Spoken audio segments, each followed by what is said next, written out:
असलामुअलैकुम crime update मक्कड़वाल दे विच CCT police की बड़ी कार्रवाई मिसल केस के जिहड़े नामजद मुलजमान है सन उन्होंने कैफे किरदार तक पहुँचा दिता गया है।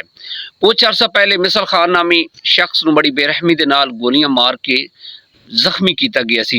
मुकम्मल तफसील दे नाल डिस्कस करांगे। साडे चैनल सबसक्राइब करो, बैल आइकन बटन प्रेस करो और कमेंट दे विच इजहार ख्याल लाजमी करना। प्यारे दोस्तों, लिहाजा एक गुजारिश ही है कि मेरे इस चैनल सबसक्राइब लाजमी कर दिया करो। बहुत शुक्रिया। कुछ अरसा पहले ना जनवरी के महीने दे विच मिसल खान मक्कड़वाल की पहाड़ियों के विच मेहनत मजदूरी करता गरीब बंदा, उसके 8 बच्चे हैं और उन्होंने वो पेट पाल रहे सी। ਜਿਹੜੀਆਂ मक्कड़वाल की पहाड़ियां दी ਜਿਹੜੀ कोयले की कानून ਦੇ ਵਿੱਚ ਕੰਮ करके अपना गुजारा कर रहा सी।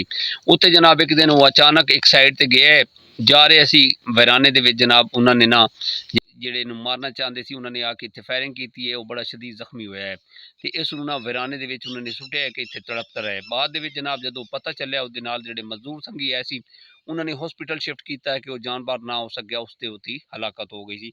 ਉਹਨਾਂ ਦੇ ਘਰ ਵਾਲੇ ਨੇ ਬੜਾ ਇhtਜਾਜ ਕੀਤਾ ਸੀ। ਉਹਨਾਂ ਨੇ ਦੱਸਿਆ ਕਿ ਜਨਾਬ ਸਾਡੇ ਜਿਹੜੇ ਬੰਦੇ ਨੂੰ ਨਾ ਜਿਹੜੇ ਮਾਰਨ ਵਾਲੇ ਆਏ ਨਾ ਉਹ ਇਹ 2 ਬੰਦੇ ਨੇ, ਜ਼ੈਦ ਗਰੂਨ और किफ़ायतुल्ला गरून। उन्होंने बड़ा उन्होंने खिलाफ एहतजाज किया और किफ़ायतुल्ला और जैद गरून एक दिन मुखबरी हुई। किफ़ायतुल्ले नूं जनाब पुलिस ने जख्मी किया तो किफ़ायतुल्ले ने जनाब अपने बंदियां नूं कहा कि साडी जिहड़ी मुखबरी है ना ये बंदा कर रहा है मिसल खान, साडा पुलिस नूं इहो ही दसदा है साडा मुखबर है। हालांकि उहदे जिहड़े घर वाले सी उन्होंने जनाब बड़ा उन्हें कहा कि साडा तो बंदा ही नहीं सी।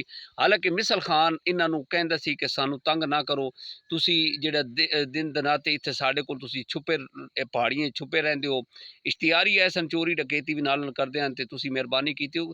ए मिसल खान पहले कहंदा सी कि यार ना तुसी सन गरीब लोगों नूं तंग ना करया करो, तुसी साइड ते चले। उसके घर वाले कहते सी कि साडा बंदा बेगुनाह है सी, उन्हें उहदे तो कोई काम ही नहीं सी, वो बेचारा अपनी मेहनत मजदूरी करके अपने बच्चों का पेट पाल रहा सी। जनाब पुलिस ने ना छानबीन की है। छानबीन करन तो बाद जनाब पुलिस ने चंद अरसा दे विच लवाहिकीन दी अपील सुनन तो बाद दिन रात एक करके जनाब SI शफकत चापड़ी साहब और SHO फयाज मक्कड़वाल साहब की क्यादत दे विच उन्होंने ना बड़ी बड़े बंदे विच छोड़े ने कि यार ना इन्हां दा ना सानू कोई इतला देवे। वो ना पहाड़ियों के छुप जाते सी। पुलिस जी है दिन रात छापे मारती आई लेकिन उन्होंने हथे नहीं सी आ रहे।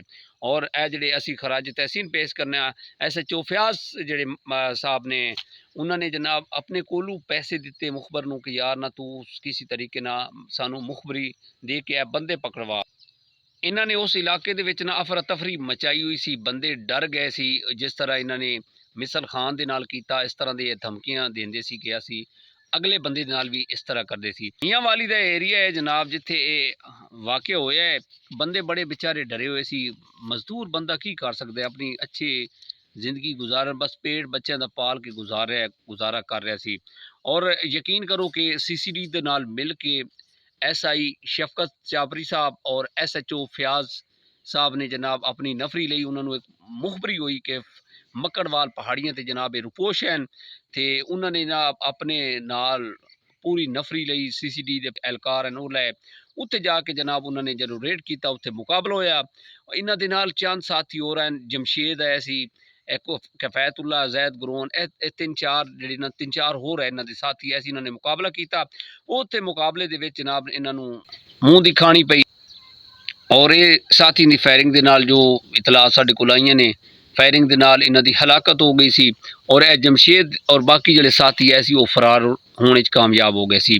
DPO मियां वाली साहब ने जनाब नाकाबंदियां कराइयां ने कि जिहड़े बाकी साथी फरार हुए ने उन्होंने भी कैफे किरदार तक पहुँचाया जाएगा और उन्होंने कबल गिरफ्तारी जी है वो भी इंशाअल्लाह करनी है, लाजमी करनी है। नाकाबंदियां करके जिहड़े फरार हुए ने और उस इलाके दे विच अमन कायम करना।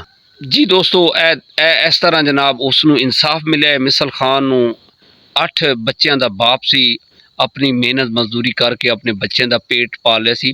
उसका कसूर यहो ही है सी कि वह पुलिस नूं मुखबरी करता है और ये जिहड़े इश्तिहारी हैं उन्हां दी रिपोर्टां अगे देंदा है। इस बिना ते किफ़ायतुल्ला उर्फ मुर्गा और इसका जो साथी सी जैद गरून इन्होंने उसनूं मौत के घाट उतारिया सी कि तू साड़ियाँ मुखबरियां करदा, तेरा यही अंजाम है। इसे पैगाम के नाल सानू इजाज़त दो, अपना ढेर सारा ख्याल रखना। और मैं एक बार फिर रिक्वेस्ट कर रहा कि साढ़े इस चैनल सब्सक्राइब लाजमी कर लवे। बहुत मेहरबानी हो सी, शुक्रिया।